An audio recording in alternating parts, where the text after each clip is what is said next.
Good evening.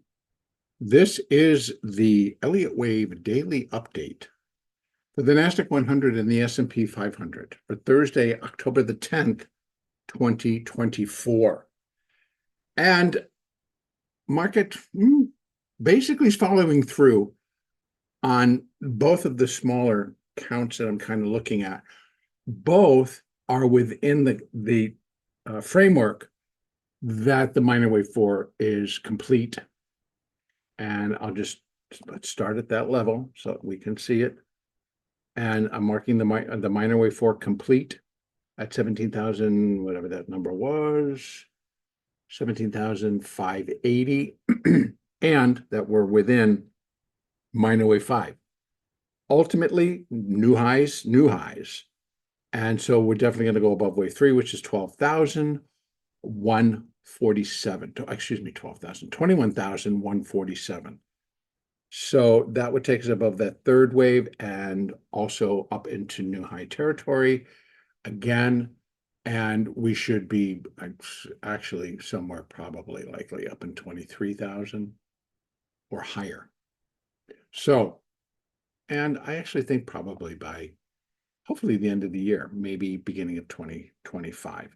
But we should have a good year end. That's kind of my point. Seasonality, I've looked at those charts and they're all basically for equities, pointing to a solid, maybe a slower start in October, but in November, pretty much of a solid run. And then maybe up into the mid-December, and then maybe a little bit of a decline as we get right into the year-end stuff. Okay, so 4-hour chart, we can see that it is the minor 4s in place, a 1 and a 2, and then a 1, 2, and then another 1, 2. Now, this is where I got to drop down because you're going to see I've got a lot of in parentheses, which is like it's not totally clear yet. So I'm bringing it right down to the hourly chart, and we're going to go take a look, and we're just looking basically inside here so that we can kind of get an idea, because wherever we are, corrections constantly are needed before we would be surging higher again. So the way I'm looking at this, we did go up today and we made an additional new high. But when I was looking at this, it really came up that it was short enough. It did not come down far enough to really put in that wave 2. Got close, but does not appear like it would be done. And if anything, what I'm doing in terms of that move, which would put this C and B up here, and that would be one way of looking at it. Otherwise, I got to put, if it was here where I had it before, or it was here, then I was like an A, B, and we're still looking for a C, because that run up pretty much was rejected, and then still came down in 3. So it's kind of bizarre, but what I did is I moved the whole thing up. And that then is if this was the completion point for the B wave. So that's under this other one, right? We have I'll do the other one cleanly. So it's this one, the A, the B, the C, and the B wave. And under that would suggest that from this level, we correct in the C wave to finish this minuet 2. So minuet 2 would move. That's still alive. Basically, in the NASDAQ, it has not gone over the top of wave 1 as I've marked it. So it leaves it to the possibility that it's an A, a B, pretty much a flat. And look what we're looking. We're not looking for nothing too great below the 19,818 low that we saw on October the 1st. In fact, 100% for wave C equaling to wave A comes in at 19,788, just below that. And the fact is because it had went up so high. Now that still exists. And we got basically a fairly negative reaction, first off, from I believe it was the initial jobless claims is what I'm being told. So again, tomorrow's PPI. And I believe that also CPI may have been a little bit more inflationary than what the markets were anticipating or maybe looking for. I'm not sure. But tomorrow we have PPI, and it's also an expiration. So we got both of those components going. And if they get any type of selling down and we start triggering volatility triggers and the possibility of moving into more of a risk-off situation, I actually believe that that's going to be short-lived, because what's happening is the volatility triggers continue to move up, and so do the call walls, and so do the put walls. And so I think that we could have a quick downside move, similar to what we've seen in the past, particularly like here, where it was like broke, and then here taking it back, and then here a couple of times triggering, but then getting it back. So, and I'm watching that primarily happen within like the Qs and the spiders. So today it got close again on the opening, but then it stopped and they raced. So my original thought was the possibility that this was that smaller, now that goes back to this one, wave 2. But then I moved the whole sequence up, but if not, and I'm putting this in 1, 2, 1, 2, 1, 2. And then again. So that kind of puts things into a little bit of a maybe, I'm not sure. So I moved the 1 up as well. And so the B wave portion, here's our markers. The wave 1 portion coming up. So in other words, 1, 2. So we got a 1, 2, 1, 2, 1. Right. So this is minuet wave 2, starting minuet wave 3. And this is sub minuet wave 1, sub minuet wave 2, sub minuet wave 1 of sub minuet wave 3, etc. So it's just going to continue to build as we accelerate and continue to move higher. But it's fine to do it in stages, but we should do some decent climbing. So we need to get up into these levels to start to kind of finish these waves in style, and particularly this third. If the third is starting here, or whether we still are in it and the third will start here, we need to be rallying with more intensity. And I think that's coming, which is why I'm allowing both counts, because the seasonality still kind of points where we might have another dip in October. So next week, we're into the mid-October. And I believe that a week from tomorrow, we have the monthly. So, and I think that's the 18th. So we have the monthly expiration, and that might be where things bottom. And then we kind of take off in earnest as we start the year-end stuff, or going in deeper into, also going more robustly into the earnings, third quarter earnings. So we got that going. That also starts tomorrow, by the way, with the banks. Not all of them, but we got to believe we have JP Morgan, Bank of America, those two I know, and probably Wells Fargo. I think the three of them start together. And so we'll be getting all of that to come in as well. And yep, JP Morgan is tomorrow before the opening. Bank of America is the 15th, so they come next week.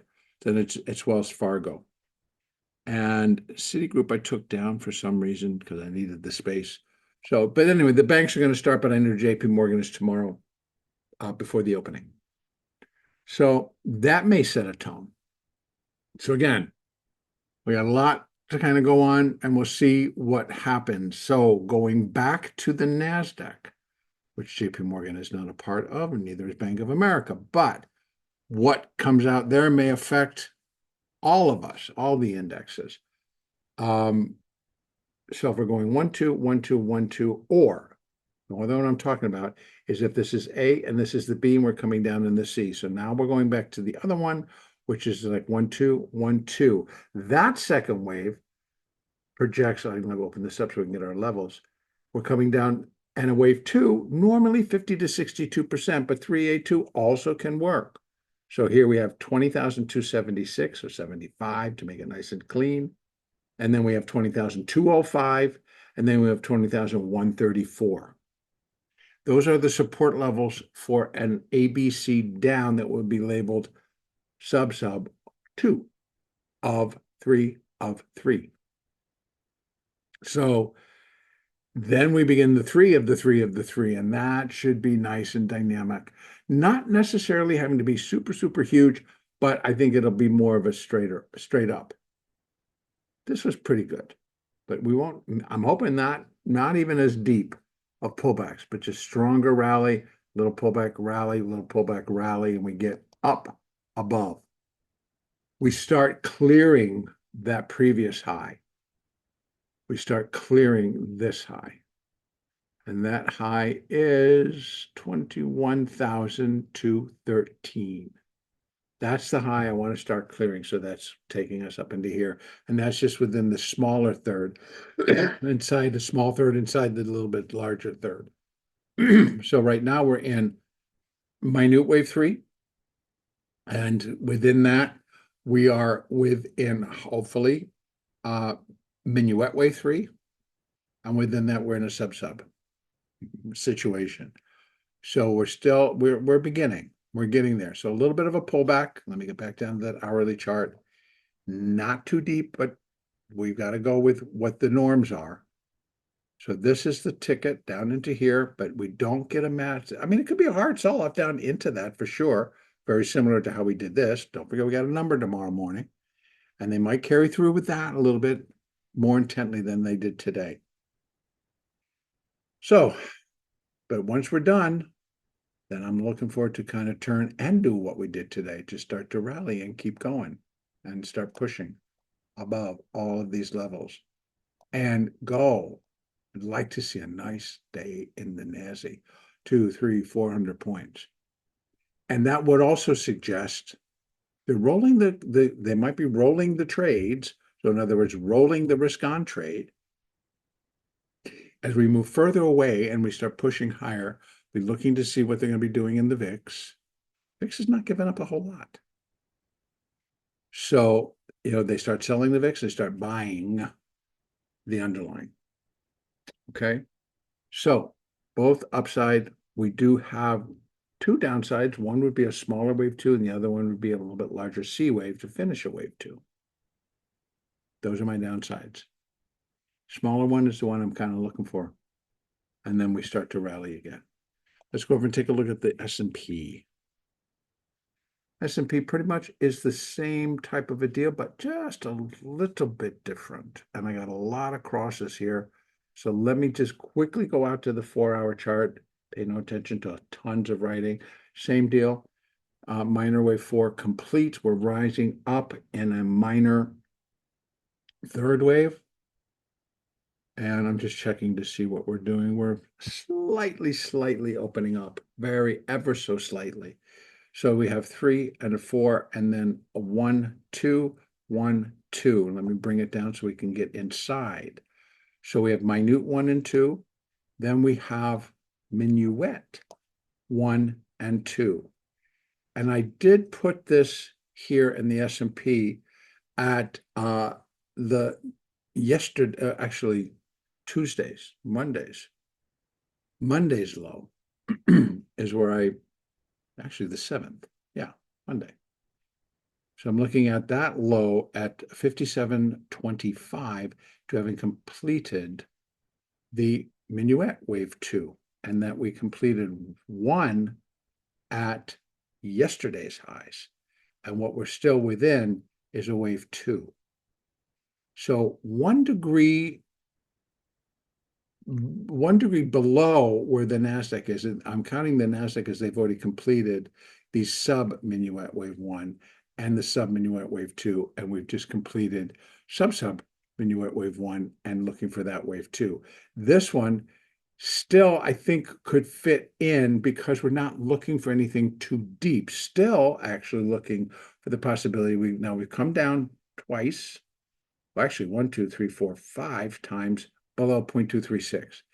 I leave it there because it's the absolute minimum if the rally was really intense, but they're not rallying really intensely, right? We got these 2 big sell-offs here.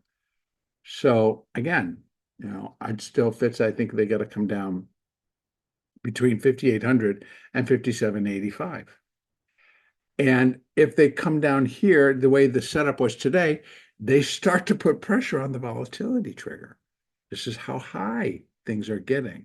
The adjustment and how the options are trading, things are lining up where there's not a whole lot of room to come down before you start triggering something maybe they don't want. So how am I setting this up? Well, I've got it where there's the possibility. Now, my alternate here in the S&P is if we take it up to there, that's the minuet degree, right? The purple color goes with minuet. The gold color goes with sub-minuet. So if I had to take it to where this wave one might be all the way over to here. And that's what these levels are representing. So if there's the possibility that this 3 gets moved up, the 4 gets moved over, the 5 would come over here because this is 5 waves. So all of this, the 3 goes here, the 4 comes over to here, and the 5 goes over there, and then this one gets pushed over here. So it's a little bit different. It's, let me just go here and open it up from, okay, relax, guys. Let's open it up from there, bring it down a little bit. So there was the minute wave 2, and here is the minuet wave 1 of minute wave 3. That may come over here. What does that tell us? A couple of things. It's a monster wave 1, which is fine, but we're going to be looking for something pretty spectacular in terms of coming way up here by the time this is all done, or even higher. Now, I can't begin to tell you, right? Are we expecting that? No, actually, I don't think people may be looking at 6,000 area, but 62, 63, 64, it's like something's got to happen that's going to be the catalyst that's going to push that. And we've got enough stuff going out right now that could possibly be returned if we knew some answers on the election. We had some answers about the Middle East. We had some answers about the Ukraine problems. If some of that got resolution, that might be enough to put enough positivity under the market that, okay, we're back on running on all cylinders, and now, guys, we all got to start making money and we got to start selling because we're all in reconstruction, blah, blah, blah. All the roadblocks that may be stopping us from rallying up to new highs, maybe that gets cleared and it's all hands on deck, and we get this big massive push towards the end of the year, and that maybe overflows and goes to the beginning of the year. Now, if it doesn't, don't go back several years. We topped in 2022. We topped in 2020. Granted, there was a different situation in 2020 than it was in 2022 that brought the market lower. But still, we topped. But we topped in the beginning of the year within that first quarter. And often we top on that first day of the new year. So again, the seasonal charts, the seasonality factor coming in for equities is showing some strength going into or in the month of November and really rolling over to December with some downswings in December as the finality of what stays, what doesn't. And we have all the different things coming in with all the earnings reports are done. And now we're just looking to wrap up the year. So that usually comes with its own little set of volatility. But prior to that, if we're starting here, we're starting at like 5,800 plus. What's 200 points? And the completion of which really was a rally that began in 2022. So, because again, what we're looking to complete on that larger level is intermediate wave 3.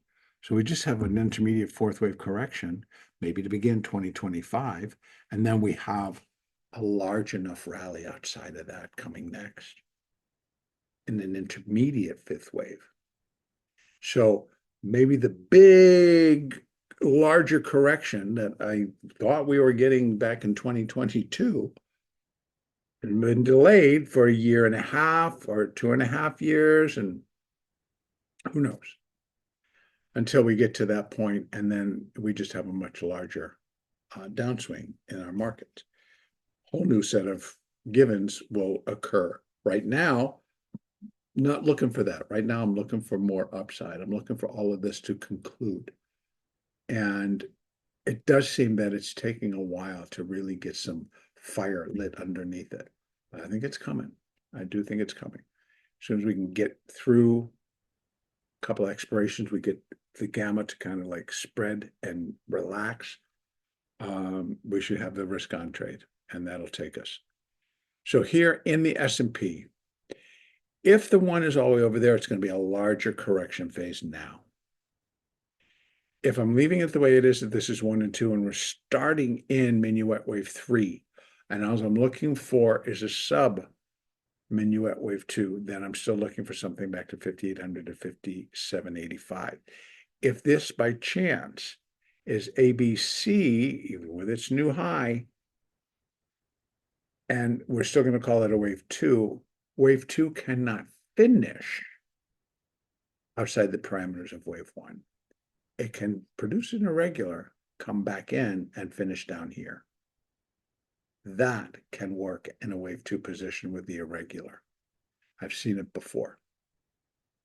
More common in a fourth wave, but it can work in a 2. And unfortunately, I've seen it more to the downside as we were coming off that 2022 high. A couple of times wave 2, B wave, put in a new low, and then it swung back up to finish the 2 in a higher than wave 1. So this one, we're expecting this wave 2 to finish below. If indeed we're still within the minuet wave 2, that would bring the market down to this level. We'd be looking for it to get to there, maybe coming down to here, 57.25, maybe 57.01.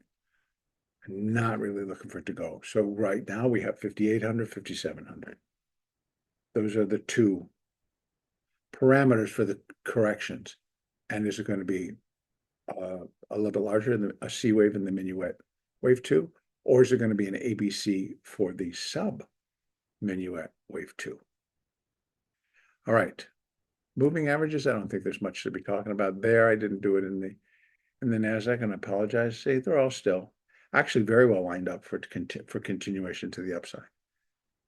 And we'll see that this 8 will kind of pick up some speed and start to hug the rally if it gets a little bit more vertical, which again, if this is 1 and we get down into 2, I'm looking for that 3rd to be just like that, but even bigger in terms of, pushing.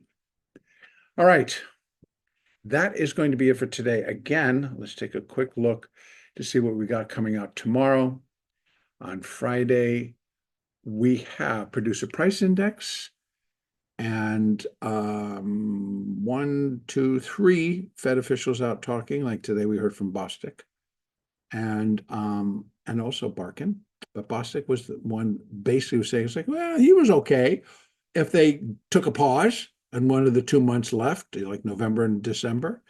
And I don't know. I think the market was okay with it. Not like, oh, what do you mean you won't cut? You might wait.